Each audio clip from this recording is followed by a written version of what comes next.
Hello అండి. అందరికీ నమస్కారం. Welcome back to daily info Telugu YouTube channel.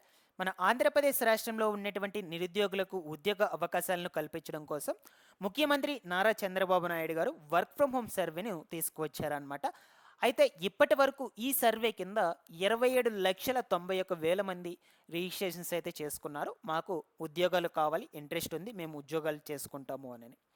అయితే ముఖ్యంగా ఈ ఉద్యోగాల్ని మీకు ఏ విధానంలో కల్పించబోతున్నారు? ఇందులో వచ్చేసి 4 ప్రాసెస్‌లు అయితే ఉంటాయన్నమాట. ఒకటి ఆన్‌లైన్ రిజిస్ట్రేషన్ ప్రక్రియ, దాని తర్వాత డాక్యుమెంట్ వెరిఫికేషన్ ప్రక్రియ, దాని తర్వాత ఈ యొక్క ఎగ్జామ్స్ ప్రక్రియ, దాని తర్వాత వచ్చేసి ఇంటర్వ్యూ. సో, వీటన్నిటిలో సెలెక్ట్ అయినటువంటి వాళ్ళకు ఫైనల్‌గా ఉద్యోగాలైతే ఇస్తారనమాట. అయితే మనకు లేటెస్ట్‌గా ఈ వర్క్ ఫ్రమ్ హోమ్ సర్వేకి సంబంధించి ఒక అప్డేట్ అయితే వచ్చింది. సో, మీరు ఆల్రెడీ కూడా వినే ఉంటారు. రాష్ట్రంలో వచ్చేసి 27,91,000 మంది రిజిస్ట్రేషన్స్ అయితే చేసుకున్నారు. సో, అది సెల్ఫ్ రిజిస్ట్రేషన్స్ కావచ్చు, దాని తర్వాత గ్రామ వార్డ్ సచివాలయం అధికారుల ద్వారా కావచ్చు. సో, రెండిటి ద్వారా వచ్చేసి ఇప్పటి వరకు 27,91,000 మంది అయితే రిజిస్ట్రేషన్స్ చేసుకున్నారు. సో, ప్రస్తుతానికి 16,46,000 మందికి వ్యాలిడేషన్ అయితే పూర్తయిందట. ఇక వ్యాలిడేషన్ పూర్తయినటువంటి వాళ్లకు వచ్చే వారం నుంచి అసెస్మెంట్స్ అయితే పెట్టబోతున్నట్లు సమాచారం. అంటే అసెస్మెంట్స్ అంటే ఎగ్జామ్స్ అన్నమాట. అయితే ఈ యొక్క ఎగ్జామ్స్ అనేటువంటివి ఖచ్చితంగా పెడతారా లేదా, ఇది ఎంతవరకు నిజము? ఒకవేళ పెట్టినట్లయితే ఈ ఎగ్జామ్ ప్రాసెస్ అనేటువంటిది ఏ విధానంలో అయితే ఉంటుంది? సో, చాలామందికి కూడా చాలా రకాలుగా డౌట్స్ అనేటువంటివి అయితే ఉన్నాయి. కొంతమంది వచ్చేసి టెన్షన్గా అయితే ఉన్నారు. సో, ఇప్పుడు సడన్గా ఎగ్జామ్స్ అనేటువంటివి అయితే అంటున్నారు. మేము ఇప్పటి వరకు కూడా ఏమీ ప్రిపేర్ అయితే అవ్వలేదు, ఎలా ఎగ్జామ్స్లో రాయాలి అని చాలామంది కూడా డౌట్స్ అనేటువంటివి అయితే ఉన్నాయి. టెన్షన్ కూడా పడుతూ ఉన్నారనమాట. సో, మీరెవ్వరూ కూడా టెన్షన్ పడాల్సిన అవసరం లేదు. నేను మీకు ఈ వీడియోలో క్లియర్ ఇన్ఫర్మేషన్ అయితే అందజేస్తాను. ఓకేనా? మీరందరూ కూడా తప్పకుండా వీడియోని అయితే ఎండ్ వరకు చూసి నా ఎక్స్ప్లెనేషన్ మీకు నచ్చినట్లయితే లైక్ చేసి అందరికీ కూడా షేర్ చేయండి. ఫస్ట్ టైం ఎవరైనా ఛానల్ని చూడడానికి వచ్చినటువంటి వాళ్ళు ఉన్నట్లయితే ఛానల్ని సబ్స్క్రైబ్ చేసుకునేసి పక్కనే ఉన్నటువంటి బెల్ ఐకాన్ని క్లిక్ చేసి ఆన్లో అయితే పెట్టుకునేసేయండి. ఒకసారి టెలిగ్రామ్ గ్రూప్ని కూడా విజిట్ చేయండి, అందులో కూడా జాయిన్ అయితే అయిపోండి. ఈ వీడియోకు హైప్ కూడా ఇవ్వండి మీకు నా ఎక్స్ప్లెనేషన్ నచ్చినట్లయితే. ఓకేనా? ప్రతి ఒక్కరు కూడా. సో, ఇక లేట్ చేయకుండా టాపిక్లో కనుక వచ్చేసినట్లయితే ప్రస్తుతం వరకు మనకు ఎంతమంది రిజిస్ట్రేషన్ చేసుకున్నారంటే 27,91,000 మంది అయితే రిజిస్ట్రేషన్ చేసుకున్నారు. ఇందులో వచ్చేసి 16,46,000 మందికి అయితే వ్యాలిడేషన్ పూర్తయింది. ఇక రిమైనింగ్ మనకు 11,46,000 మందికి పెండింగ్ వ్యాలిడేషన్ అయితే ఉందన్నమాట. అయితే వీళ్ళ పరిస్థితి ఏంటి?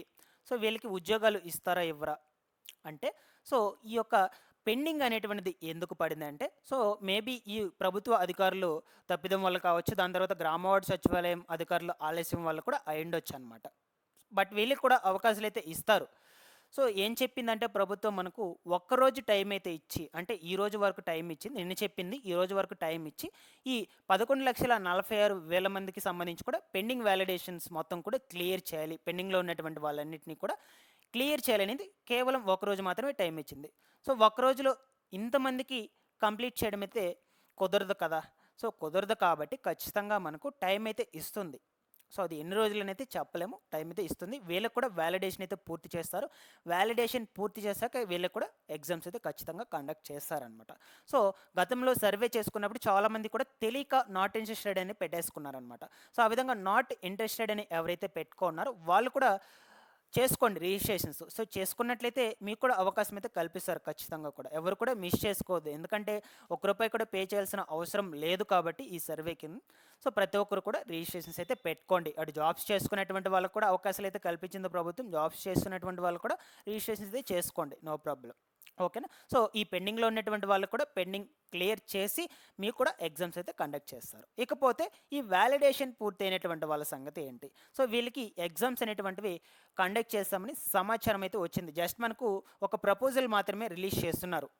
ప్రభుత్వం నుంచి అఫీషియల్‌గా ఇన్ఫర్మేషన్ అయితే రాలేదన్నమాట. సో, మీకు ఇదివరకే మన రాష్ట్రంలో పైలట్ ప్రాజెక్ట్ కింద శాంపుల్ కోసము ఎగ్జామ్స్ అయితే పెట్టారు ఈ సర్వే కింద. సో, అదొచ్చేసి మనకు ఈ పశ్చిమ గోదావరి డిస్ట్రిక్ట్స్ అటు సైడ్ అయితే కండక్ట్ చేశారనమాట. మన సైడు సో, ఈ తిరుపతి డిస్టిక్కు, ఈ నెల్లూరు, చిత్తూరు ఇటు సైడ్ అయితే ఏం కండక్ట్ చేయలేదు. కేవలం ఒక డిస్టిక్‌లో తీసుకొని పైలట్ ప్రాజెక్ట్ కింద శాంపుల్ కోసం అయితే పెట్టారనమాట. ఓకేనా? సో, ఉంటే మీకు ఆ ప్రాసెస్‌లోనే ఎగ్జామ్స్ అయితే కండక్ట్ చేస్తారు ఖచ్చితంగా. అయితే ఈ యొక్క ఎగ్జామ్స్ అనేటువంటివి పెడుతున్నారు అని మాకు ఎలా తెలుస్తుంది? మాకు ఎలా ఇన్ఫామ్ చేస్తారు అని మీకు డౌట్ అయితే ఉండొచ్చు. సో మీరు మొబైల్ నెంబర్ అయితే ఇచ్చుంటారు కదా, mobile number and email ID registration చేసుకునేటప్పుడు సో వాటి ద్వారా మీకు ఖచ్చితంగా ఇన్ఫామ్ అయితే చేస్తారు మెసేజెస్ రూపంలో.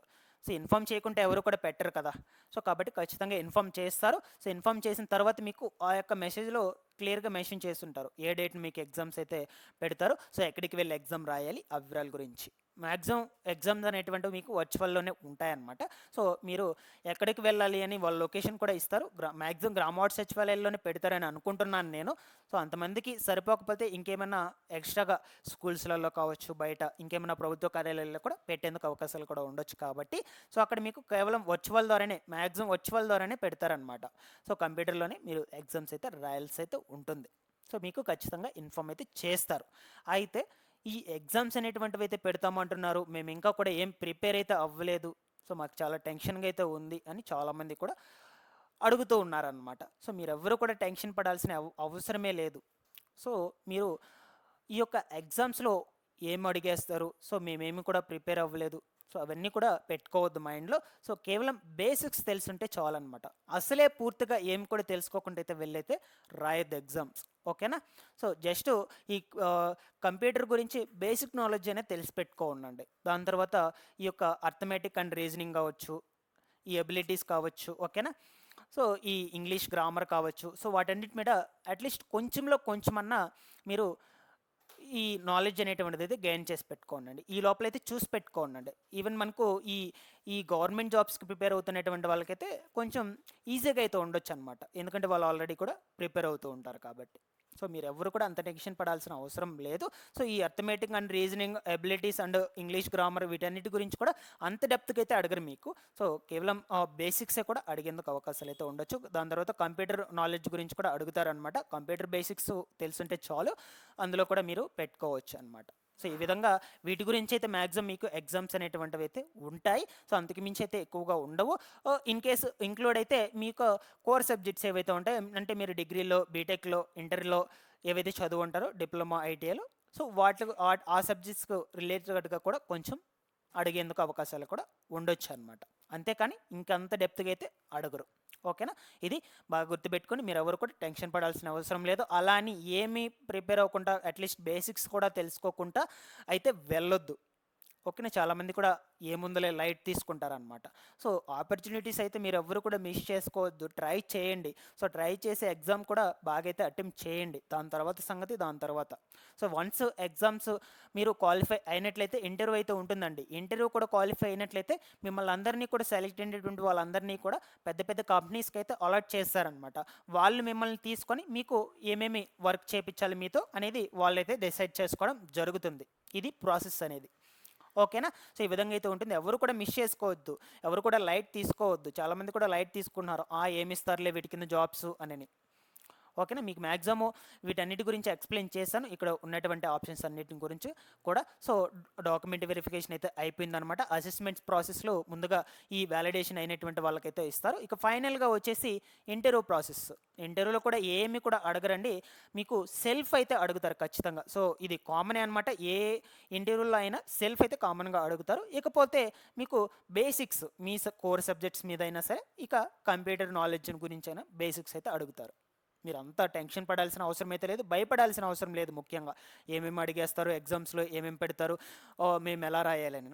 సో నేను ఎప్పటికప్పుడు మీకు సపోర్ట్ అయితే ఇస్తూ ఉంటాను. మీరు కమెంట్ సెక్షన్లో కూడా అడగండి, మీకు ఏమైనా డౌట్స్ ఉన్నట్లయితే నేను ఎప్పటికప్పుడు రెస్పాండ్ కూడా అవుతూ ఉంటాను అక్కడ కూడా, ఓకేనా. సో ముందు రోజుల్లో ఏమైనా ఇన్ఫర్మేషన్ వచ్చినా సరే ఛానల్ నుంచి ఎప్పటికప్పుడు అప్డేట్స్ అయితే ఇస్తూ ఉంటాను. Thanks for watching this one.